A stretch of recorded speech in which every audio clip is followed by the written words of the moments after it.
Hi, I'm Terry Vines with the Atlanta Community Food Bank, here to read you a story today. Here's Getting Through Thursday by Melrose Cooper. Saturdays, we're off to the library, and at nighttime, Mama's yelling, "Shut those books now and shut those eyes." That's because Sunday is early morning church, and then Mama wants our eyes and ears wide open. Mondays and Tuesdays amble by just fine. Wednesdays, we feel it coming like an earthquake rumbling underground, making folks edgy before they even know why. And the next day, my family and I grit all we got toward getting through Thursday. That's because payday at Mama's school, where she's a lunch lady, doesn't come until Friday. "Mama, there's nothing to drink in here." That's my older sister, Shauna, calling from behind the refrigerator door. "Faucet ain't broken," Mama calls back. Shauna frowns and mumbles, but I see her put her face up to the faucet and slurp in a huge cool sip. "Ain't no more toothpaste, now what?" That's my big brother Davis on the way to his girlfriend Tracy's house. Mama swipes the baking soda off the shelf and hands it to him.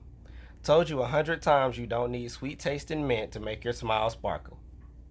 Davis grumbles through his teeth, but when he comes out of the bathroom, he's sparkling. Now it's my turn. "Chatter's hungry, Mama." Chatter's my pint-sized parakeet throwing an owl-sized fit. Mama opens her handbag and takes out a little plastic packet. "Here you go, Andre. Lucky someone left them on a tray, so I've been saving them. Half for today and half for tomorrow." "Thanks, Mama." I pour some sunflower seeds into Chatter's dish, and for the rest of the day, I hear him chirping like a robin after rain. Every week's the same. The only thing different is the things we run out of. Every week except one. This particular week seemed like I had no problems. That's because of what my teacher, Mr. Mitchell, said the day before.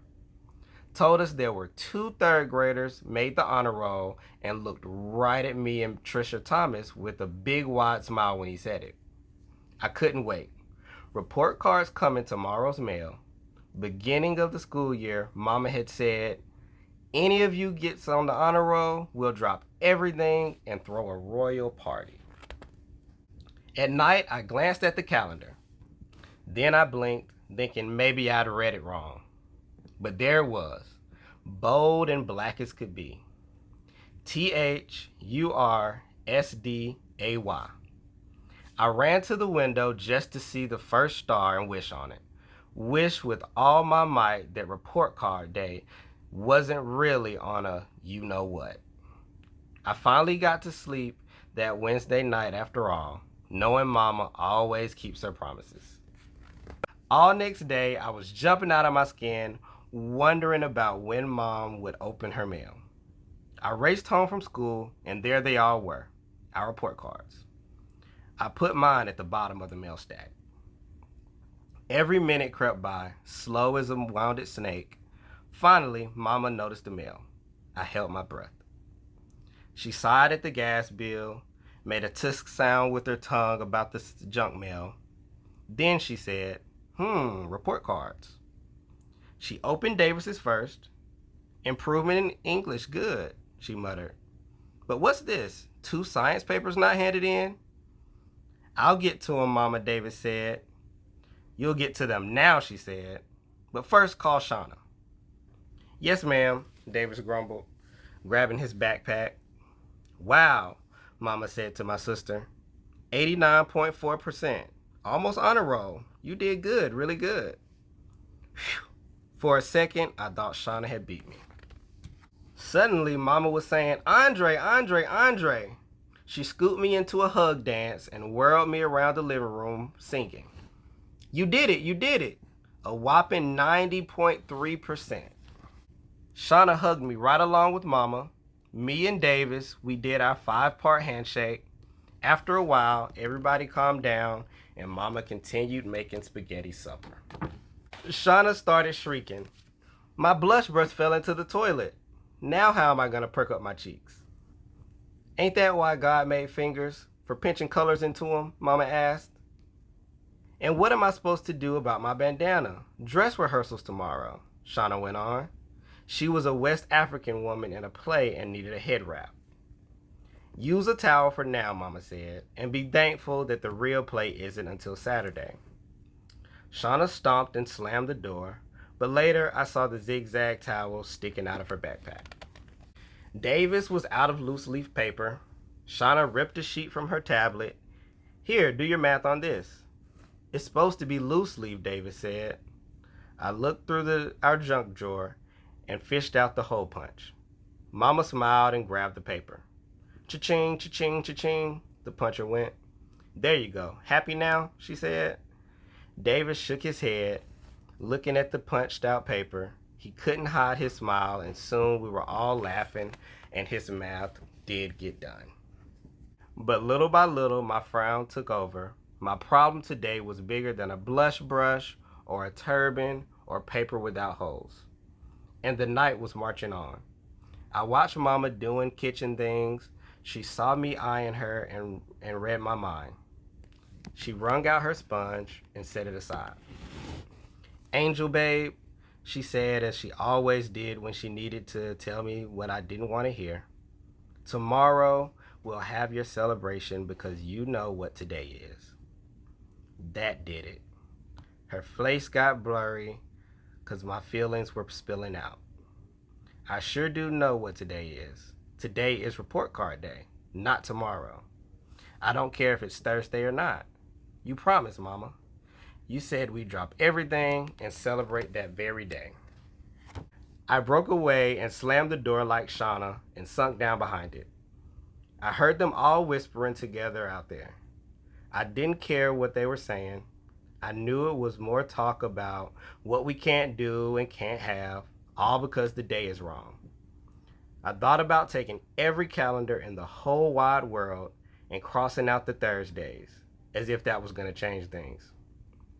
But sometimes that kind of daydream turns the anger into something else, and pretty soon it's not as bad as a minute before. You're right, Andre, Mama said as she opened the door.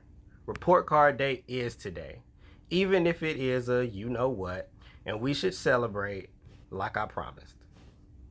Now, mind you, this is a dress rehearsal, but it's the best we can do for today. Then Mama and Davis and Shauna broke into a happy report card day to you chorus. Shauna held a pretend plate and set it on the coffee table. Okay, said Davis, pretending to light some candles. Make your wish and blow them out. I frowned. Come on, Shauna yelled. What's a report card day cake without some candles? I blew out the imaginary candles and Mama dished up the imaginary cake. What about the ice cream, Shauna said. Today's you know what, and you know what that means, Davis said. Right, I said. But at least there's cake. And we were laughing again like never before. When we got calm, Davis pretended to take something off a pile. Here you go, he said, handing in the thin air package my way. I pretended to tear off the wrapping paper. A Buffalo Bills pencil, I shouted. Thanks. Same with Mama's imaginary t-shirt and the pretend sports stickers Shauna gave me. That night, when Mama tucked me in, she settled herself on the mattress and sang, Hush, little darling, don't say a word. Friday is a-comin', ain't you heard? No matter how bad Thursdays get, ain't never seen a calendar skip one yet. I threw my arms around her neck, then hugged her song and promised close. The next night, I got a real Buffalo Bills pencil, in real wrapping from Davis, same with Mama's real t-shirt and the real sports stickers from Shauna. I blew out real candles on a real cake after making a real wish. And of course, there was ice cream. And 6 days after, things were back to normal, but something was different about me. Our weeks are still the same. The only thing different is the things we run out of. We still feel the rumbling on Wednesday, and we still grit all we got. But getting through Thursday isn't so hard ever since I got my gifts that report card day, especially the one that didn't cost a dime. Many food insecure families live paycheck to paycheck and have to make tough decisions on how to get through the week. One thing this story shows is how love and imagination helped Andre's family get through a tough day. How have you used love and imagination to get through a tough time? Thanks for joining me today. Check out our YouTube page for stories read by other food bankers. Thanks.